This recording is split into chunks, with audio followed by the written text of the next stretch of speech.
अस्सलामुअलैकुम जी फ्रेंड्स। आज का जो हमारा टॉपिक है वो है density of states in one dimension. हमने सॉलिड स्टेट्स फिजिक्स 1 की सीरीज़ को स्टार्ट किया हुआ है।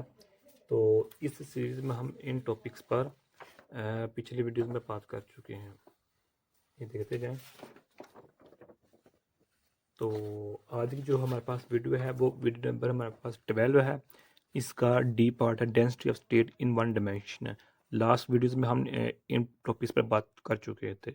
तो जो ये टॉपिक है इन टॉपिक से ही रिलेटेड है। तो आने वाली वीडियोस में इन टॉपिक्स पर उठार करने की कोशिश करेंगे। तो ये देखते जाएं। इसको स्टार्ट करते हैं। बिस्मिल्लाहिर्रहमानिर्रहीम सल्लल्लाहु अला मुहम्मद सल्लल्लाहु अलैहि वसल्लम। लास्ट वीडियो में हमने नॉर्मल मोड एनिमेशन पर बात कर ली थी। अब हम बात करने लगे हैं density of state in one dimension. Okay, तो हम चूंकि जो कीटर की बुक है उसको फॉलो कर रहे हैं, तो इसलिए हम बुक के अकॉर्डिंग ही चलेंगे। तो ये 5वां चैप्टर है। 5वें चैप्टर को हमने स्टडी किया हुआ। आप इसकी स्क्रीनशॉट ले सकते हैं। ये देखते जाएं। ओके, तो ये मेरे पास इसकी स्क्रीनशॉट लेते जाएं। ये हमारे पास है। तो हम ये सेकंड मैट्रिक के जरिए इधर समझाने की कोशिश की गई है।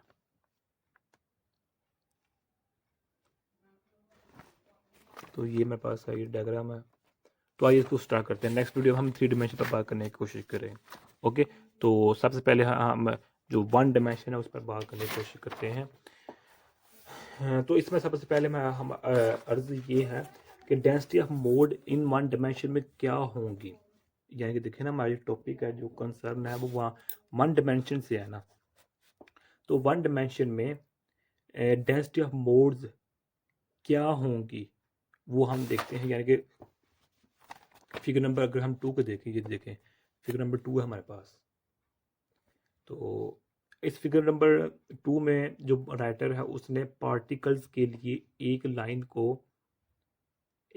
के ऊपर जो कि बेसिकली एक क्रिस्टल है, यहाँ 2 फिक्स्ड वैल्यूज ले ली हुई हैं। एक फिक्स्ड वैल्यू हमारे पास ये है और एक फिक्स्ड वैल्यू, यानी कि ये मेरे पास लाइन है या फिर क्रिस्टल है।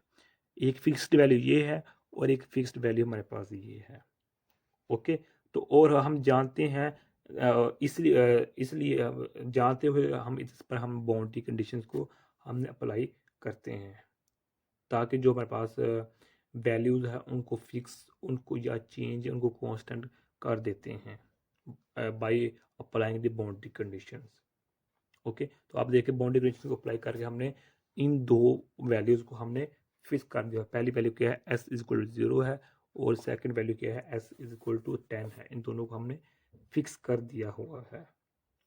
ओके, इट मीन्स डैट कुछ सर्टेन लिमिट्स अप्लाई कर देते हैं हम अपनी सिंप्लीफिकेशन के लिए। अब फिगर नंबर जो मेरे पास 2 है, इसमें 2 वैल्यूज़ या 2 वैल्यूज़ कह लें या 2 पॉइंट्स कह लें, इनको हमने फिक्स्ड कर दिया हुआ है, और बाकी जो इनमें पॉइंट्स हैं वो वेरिएबल हैं। उनके दरमियान सेपरेशन है, एक यानी कि 2 पॉइंट के दरमियान जो सेपरेशन है उसको हम ए से डिनोट कर रहे हैं।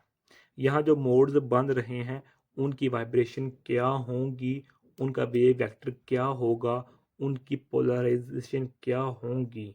मीन्स वाइब्रेशन, वेव वेक्टर के पोलराइजेशन, इन तीनों थिंग्स पर डिपेंड होते हुए, इन तीनों चीज़ों के होते हुए, पहली क्या है वेव वेक्टर है, दूसरी क्या है वाइब्रेशन है, तीसरी क्या है पोलराइजेशन, इन तीनों चीज़ों के होते हुए डेंसिटी ऑफ स्टेट्स कैसी हो सकती है और कितनी हो सकती है इन 1 डायमेंशन, वो हम इस टॉपिक में इस वीडियो में देखने की कोशिश करेंगे।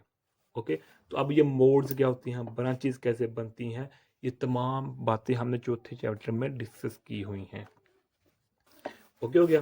तो अब यहाँ देखें कि विस्पोज हम इधर कहते हैं विस्पोज। ये अच्छा, ये जो है बातें मैं अर्ज कर रहा हूँ, ये बुक पर ही मैं अर्ज कर रहा हूँ, कोई अपनी तरफ से कहानी नहीं बता रहा। हाँ, अब वर्डिंग मेरी अपनी है, लेकिन मैं बुक के अकॉर्डिंग ही बातें कर रहा हूँ। हम इधर सपोज करते हैं कि हमारे पास 2 पॉइंट्स है। ये देखिए वही बातें हैं जो मैंने आप लोगों को बताई हुई हैं कि एस इज इक्वल टू 0 है और एस इज इक्वल टू 1 है। ये दोनों फिक्स्ड हैं, जिस तरह हमें फिगर नंबर 2 में देखा जा सकता है। इन दोनों के फिक्स होने का मतलब क्या है कि ये दोनों पॉइंट्स वाइब्रेट नहीं करते। ये दोनों जो पॉइंट्स है ये वाइब्रेट नहीं कर रहे। जब वाइब्रेट नहीं कर रहे तो इसका मतलब है कि इनका डिस्प्लेसमेंट भी नहीं होगा। डिस्प्लेसमेंट नहीं होगा इसका मतलब क्या है, इनका एम्पलीट्यूड भी नहीं होगा। अगर एम्पलीट्यूड भी नहीं होगा तो इसका मतलब क्या है कि तो फिर इन फिक्स्ड पॉइंट्स के अलावा जो बाकी अदर पॉइंट्स हैं जो कि दरमियान में हमें देखे जा सकते हैं, यानी कि ये है ये है ये है, ये तमाम पॉइंट इनके दरमियान जो मोड्स बनते हैं उन मोड्स की वाइब्रेशन की वजह से जो वेव्स प्रोड्यूस होती है वो in the form of standing waves बनती है। वो क्यों बनती है? वो इसी वजह से बनती है क्योंकि ये दोनों फर्स्ट और लास्ट वाली फर्स्ट और जो लास्ट वाली ये बॉन्ड दोनों बॉन्डेज क्या है वाइब्रेटिंग नहीं है, फिक्स्ड हैं। तो हम ये ऑलरेडी जानते हैं कि जब दोनों वैल्यूज मिसाल के तौर पर ये दोनों देखें, एक ये पॉइंट है एक ये पॉइंट है, ये ए पॉइंट इन दोनों फिक्स हैं। तो इन दोनों फिक्स पॉइंट्स के दरमियान जो वाइब्रेशन जो हमारे पास होंगी वेव्स होंगी वो स्टैंडिंग वेव्स होंगी। ओके, ये कोई और दूसरी वेव्स नहीं होगी। हाँ, अगर इन दोनों पॉइंट्स में से कोई एक भी फिक्स ना हो, ये फिक्स ना हो या ये फिक्स ना या दोनों फिक्स ना हो, तो उस वक्त में हमारे स्टैंडिंग वेव नहीं बन पाएगी। ओके, ये हम पहले ही जानते हैं। और उस स्टैंडिंग वेव की एम्पलीट्यूड जो है वो फिगर इक्वेशन नंबर 11 में बताई गई है। यहाँ जो u जो हमारे पास ज़ीरो है, इसका मतलब है कि यहाँ s is equal to zero है या फिर s इज इक्वल टू 10 है। ये शो कर रहा है ये वाला टर्म। ओके, या तो पहला पॉइंट जो कि s is equal to zero वो है यानी कि ये वाला, या फिर मेरे पास ये पॉइंट है ये वाला है। ओके, जो कि फिक्स्ड है। और फ्रीक्वेंसी जो जिसको हम ओमेगा ओमेगा के पी कहते हैं, ये डिपेंड कर रही है मोड के ऊपर, वेव वेक्टर जो कि की है के ऊपर। ओके, यानी कि जो मेरे पास है ये देखें जो फ्रीक्वेंसी है वो किस पर डिपेंड कर रही है, मोड के ऊपर, वेव वेक्टर के ऊपर और पोलराइजेशन के ऊपर डिपेंड कर रही है। डन हो गया? तो अब वो है, अब जो फिगर नंबर 3 है, इस फिगर नंबर 3 में क्या बताया गया है, ये क्या है 0 पाई ओवर 10a है, 2 पाई ओवर 10a है। तो अगर 3 pi over 10a, 4 pi over 10a 5, इसी तरह सो 10 पाई ओवर 10 पाई। 10 क्यों आ रहा है बार बार? क्योंकि इस यहाँ से लेकर यहाँ तक जो पॉइंट्स हैं वो हमारे पास 10 पॉइंट्स हैं। ओके, इसलिए ये है। तो यहाँ इधर ये कहना चाह रहा है राइटर कि अगर हमारे पास पाई ओवर एल या फिर 1 पाई ओवर एल, एक ही बात है, ये फिक्स्ड है, इसका मतलब क्या है, ये पॉइंट वेव वेक्टर जनरेट नहीं कर रहा। ओके, और इसी तरह बिल्कुल इसी तरह जो मेरे पास 10 पाई ओवर एल होगा, ये पॉइंट भी वेव वेक्टर जनरेट नहीं करेगा। यानी कि सिंपल वर्ड्स में जो हमारे पास फिक्स्ड वैल्यूज हैं जो कि हमारे पास है स्टार्टिंग वाली, ये बात जो कि फिक्स्ड है और जो कि ये फिक्स्ड है, ये दोनों जो फिक्स्ड पॉइंट्स होंगे ये वेव वेक्टर को जनरेट नहीं करेंगे। डन हो गया? तो अब अगर हम k इज इक्वल टू जो कि पाई ओवर एल पुट कर दे इक्वेशन नंबर 11 में, ये पुट कर दे, तो जो हमारे पास होगा इसका जो रिजल्ट निकलेगा वो हमारे पास इस फॉर्म में निकलेगा, U S is directly proportional to sine S pi A over L, इस पर डिपेंड करती है। ओके, तो ये तो मैं पहले आप लोगों को अर्ज कर चुका हूँ, ये मेरे पास क्या है, ये वाला मैं अर्ज कर चुका आप लोगों को पहले ही। तो अब यहाँ देखिए जो हमारे पास u है, क्या है, जो हमारे पास u है, ये हमारे u यानी ये वाला u है, ये हमारे पास एम्पलीट्यूड है। अगर हम यहाँ s is equal to 0 put कर दें जो कि फिक्स्ड वैल्यू है, या फिर s is equal to 10 put कर दें, ओके, यानी कि जो फिक्स्ड वैल्यू है अगर वो पुट कर देंगे तो फिर u की जो वैल्यू होगी वो 0 हो जाएगी, इसकी वैल्यू 0 हो जाएगी, इसकी वैल्यू वैनिश हो जाएगी। ये बात पहले उसने बताई हुई है, पहले भी बताई थी लेकिन अब फिर अगेन बता रहा है।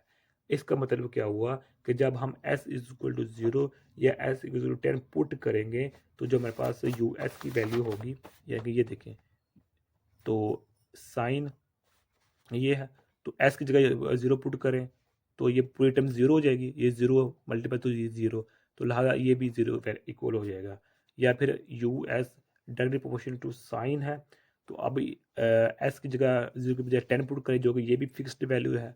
तो ये एल क्या है, 10 है, यानी ये 10 पॉइंट्स टोटल लिए थे ना हमने फिगर नंबर 2 में, 10 पॉइंट्स हैं, तो ये वो 10 पॉइंट्स हैं। ये 10 से कैंसिल गया, तो साइन पाई है, तो हम जानते हैं साइन पाई ज़ीरो होता है, तो पूरी टर्म ज़ीरो हो जाएगी, इसलिए ये भी ज़ीरो की इक्वल हो जाएगी। यानी कि जब हमारे यहाँ फिक्स्ड वैल्यू पॉइंट्स होती हैं, उनकी जब हम वैल्यूज पुट करेंगे, तो जो मेरे पास यू होगा, जो मेरे पास एम्पलीट्यूड होगा, ये ज़ीरो के इक्वल हो जाएगा, वैनिश हो जाएगा। ओके हो गया।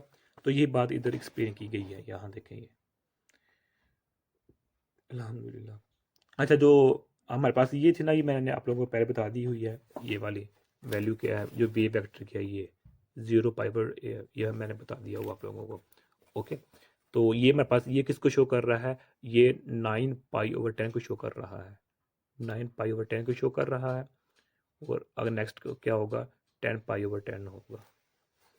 ओके, अच्छा जी। Thus there are n negative one allowed independent values. अच्छा, इसमें क्या बताने की कोशिश की गई है कि इक्वेशन नंबर 12 के लिहाज से एन नेगेटिव वन वैल्यूज बचती हैं, बाकी जो वैल्यूज हैं वो वैनिश हो जाती हैं।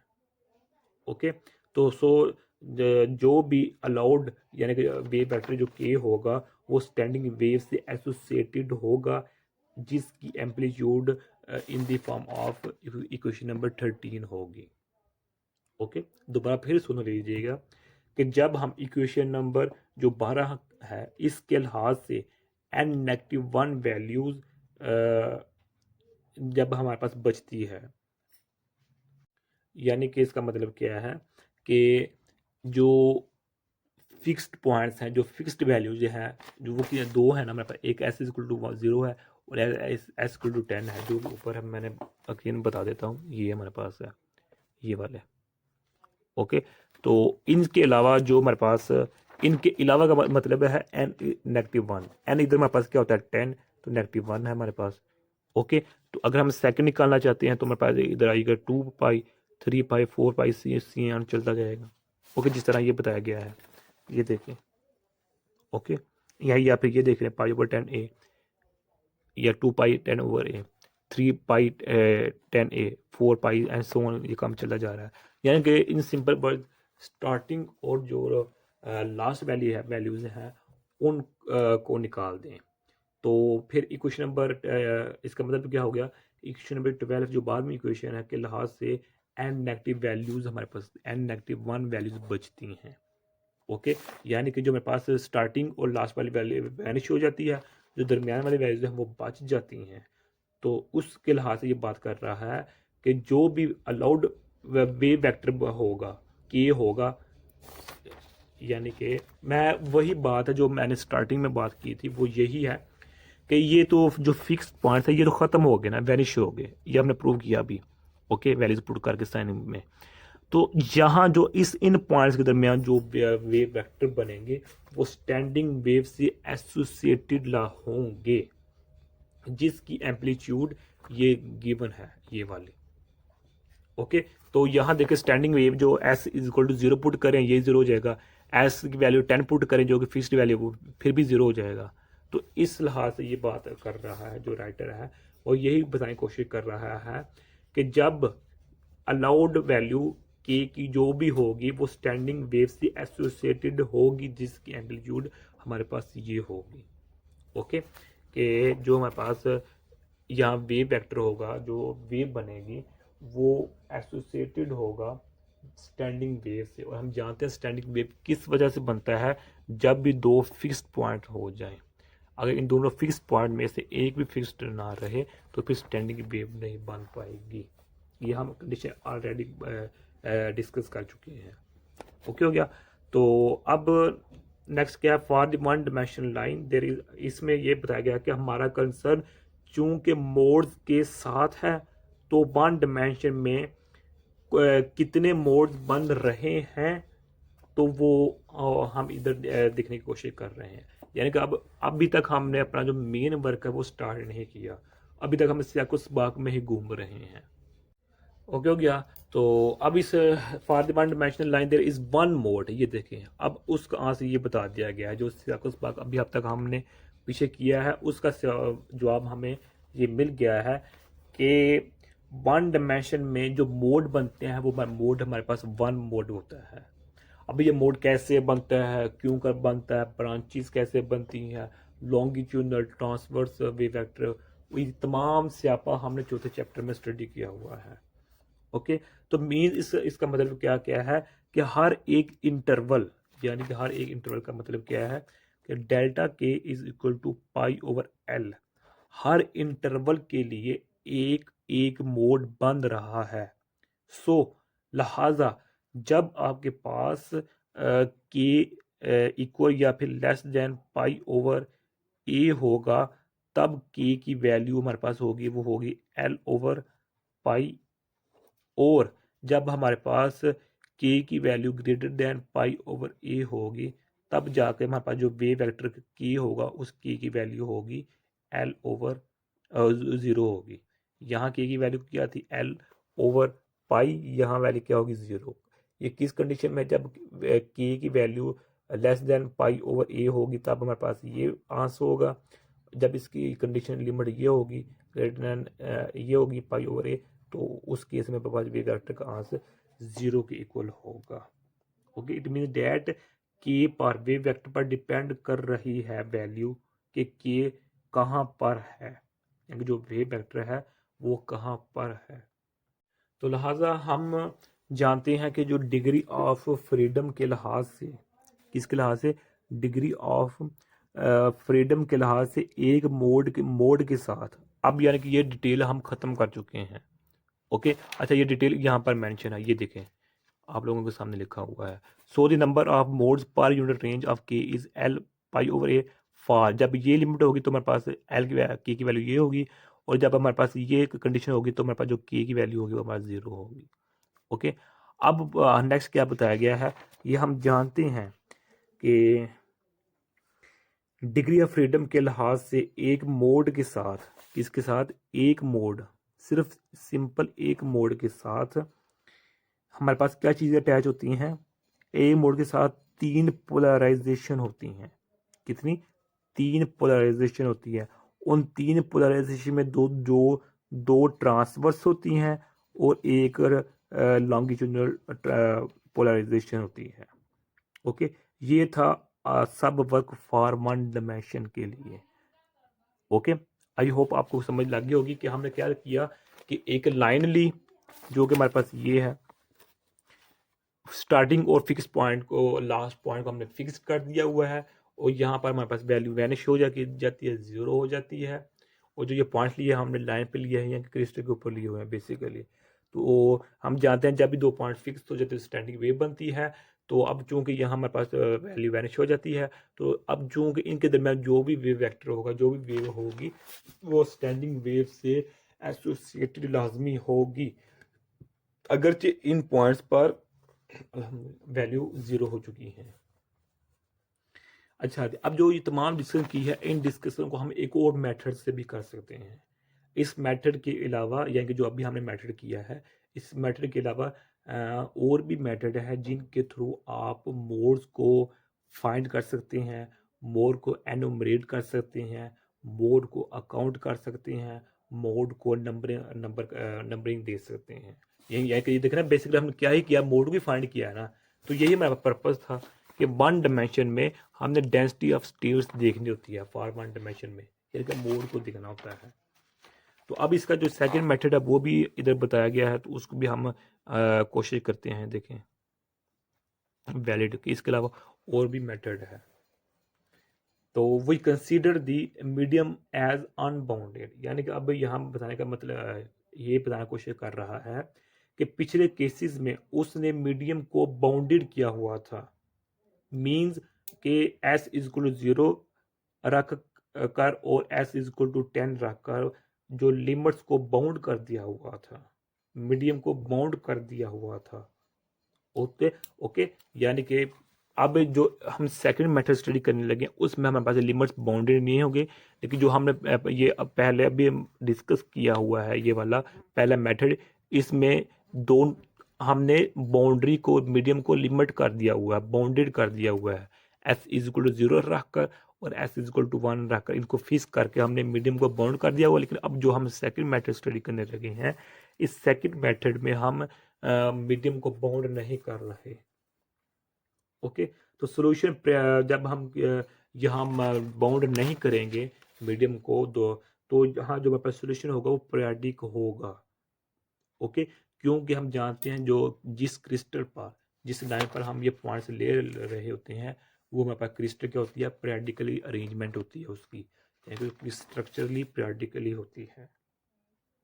लिहाजा जो हमारे पास होगा जब हमारे पास मीडियम अनबाउंड होगा तो हमारे पास क्या होगी, ये वैल्यू इक्वेशन होगी हमारे पास उस केस में, जो कि हमारे पास है ये है, ये वाली इक्वेशन मैं इधर लिख देता हूँ। तो हमारे पास इक्वेशन क्या होगी, u इज इक्वल टू, ये हमारे पास S A, u is equal to u S A plus L. Okay, u क्या हमारे पास एम्पलीट्यूड है। दिस मेथड इज कॉल्ड, जो ये सेकंड है मेथड है जो अभी हम स्टडी कर रहे हैं जिसमें मीडियम पर बाउंड नहीं होता, इस मेथड को हम कहते हैं, ये हमारे पास क्या है, periodic boundary condition, method of periodic boundary condition कहलाता है। इधर लिखा भी होगा, ये देखें, method of periodic boundary condition कहलाता है ये हमारे पास। ओके, ये दूसरा मेथड है हमारे पास। अब फिगर नंबर जो 4 है और फिगर नंबर 5 में इस मेथड की जो एक्सप्लेनेशन है वो दी गई है। जो पहला मेथड है वो हमने फिगर नंबर 2 और 3 की फॉर्म में देखा था। जो सेकंड मेथड स्टडी कर रहे हैं इसमें हम फिगर नंबर 4 और फिगर नंबर 5 को देख रहे हैं। ये देख लें, आप लोग इसकी स्क्रीनशॉट ले सकते हैं और इसको स्टडी भी कर सकते हैं। खैर, तो इसकी जो डिटेल है फिगर नंबर 4 और जो फिगर नंबर 5 इसमें मेंशन है, दी गई है। अगर हम 8 या 8 से ज़्यादा मोड्स लेते हैं, अगर हम 8 या 8 से ज़्यादा मोड लेते हैं तो फिर हमारे पास रिजल्ट सेम रहेगा, यानी कि उसकी जो फिजिक्स होगी वो चेंज नहीं होगी। अच्छा जी, अब in the running wave solution, अब यहाँ इसमें यहाँ ये कहना चाह रहा है कि वो जो वेव्स बन रही हैं उन वेव्स को अब रनिंग वेव का नाम दे रहा है, ट्रैवलिंग वेव का नाम दे रहा है। यानी कि डिफरेंस देखें, लास्ट वीडियो में हमने जब लिया था तो हमने कहा था ये हमारे पास दोनों पॉइंट्स क्या हैं, फिक्स्ड हैं। इन दोनों पॉइंट्स के फिक्स्ड होने की वजह से जो हमारे पास वेव बनेगी वो ट्रैवलिंग वेव बने, सॉरी स्टैंडिंग वेव बनेगी, यानी कि डिस्प्लेसमेंट नहीं होगा, वेव वेक्टर नहीं होगा। ओके, लेकिन अब जो सेकंड मेथड है, इस सेकंड मेथड में जो मीडियम है वो लिमिट नहीं है, बाउंड नहीं है। ओके, तो इस केस में जब वेव्स बनेंगी वो स्टैंडिंग वेव्स नहीं बल्कि ट्रैवलिंग वेव्स बनेंगे। ट्रैवलिंग वेव्स कह लें या रनिंग वेव कह लें, एक ही बात है। ओके, तो इसकी जो एम्पलीट्यूड होगी वो हमारे पास ये है। इस रनिंग वेव की जो एम्पलीट्यूड है जिसको हम यू एस कहते हैं वो हमारे पास ये है, ये वाली ये इक्वेशन है। तो अब ये देखें कि इस केस में जो के की अलाउड वैल्यूज होंगी वो इन द फॉर्म ऑफ ये होंगी। जिस तरह देखें ना, जिस तरह हमारे पास फर्स्ट केस में के की अलाउड वैल्यूज ये थी ना, अब सेकंड केस में जो के की अलाउड वैल्यूज वो हमारे पास ये हैं। बस फ़र्क क्या है, इसमें फ़र्क आता है इसका, इसमें पॉजिटिव भी है और नेगेटिव भी है, लेकिन लास्ट में हमारे पास पॉजिटिव नहीं था। ओके, तो इसके बाद और भी है कि इसमें इवन है सिर्फ के सब, और इसमें कोई पार्ट नहीं है। अच्छा, जिस तरह हमने पहले कहा कि हमने सपोज किया 8 मोड लिया, अभी ज़रूरी नहीं कि हम 8 ही मोड लें।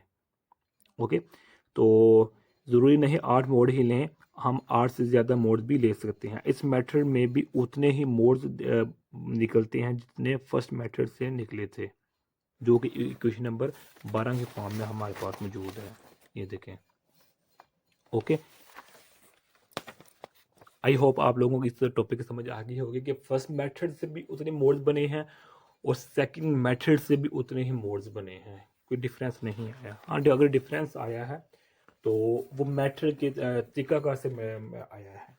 ओके, जिस तरह यानी कि अभी देखें ना 8 मोड लिए हुए हैं, ये देखें अब इसकी जो डिस्क्रिप्शन आप लोग खुद स्टडी कर लीजिएगा। ये जो डिस्क्रिप्शन लिखा वो अब मैं अपने वर्डिंग में बताने की अर्ज कर रहा हूँ कि फर्स्ट मेथड से भी उतने ही मोड बने हैं, सेकंड मेथड से भी हमारे पास उतने ही मोड बने हैं। फर्स्ट मेथड में हमारे पास मीडियम बाउंड थी, लेकिन इस सेकंड मेथड में हमारे पास जो मीडियम है वो बाउंड नहीं है। ओके, तो यही आज का हमारा इतना सा टॉपिक था। अच्छा, अब जो नेक्स्ट ये देखना जो वैल्यूज लिखी हुई हैं, ये जो क्वेश्चन नंबर ये 415 है, या जो हमारे पास ये है, ये वैल्यूज़ ये हमारे पास फॉर 2 डायमेंशन के लिए है। हमारा चूँकि टॉपिक फॉर 1 डायमेंशन के लिए है तो हमारा काम ख़त्म हो गया। तो अब जो ये आप इसकी स्क्रीनशॉट ले सकते हैं, इसको खुद स्टडी कर सकते हैं और इस फिगर को भी खुद स्टडी कर सकते हैं। तो आप आई होप आप लोगों को इसकी भी समझ आ जाएगी। तो आज हमारा इतना सा टॉपिक था। तो नेक्स्ट वीडियो में हम जो फॉर 3 डायमेंशन के लिए डेंसिटी ऑफ स्टेट्स होंगे उस पर बात करने की कोशिश करेंगे। तो तब तक के लिए अल्लाह हाफिज़।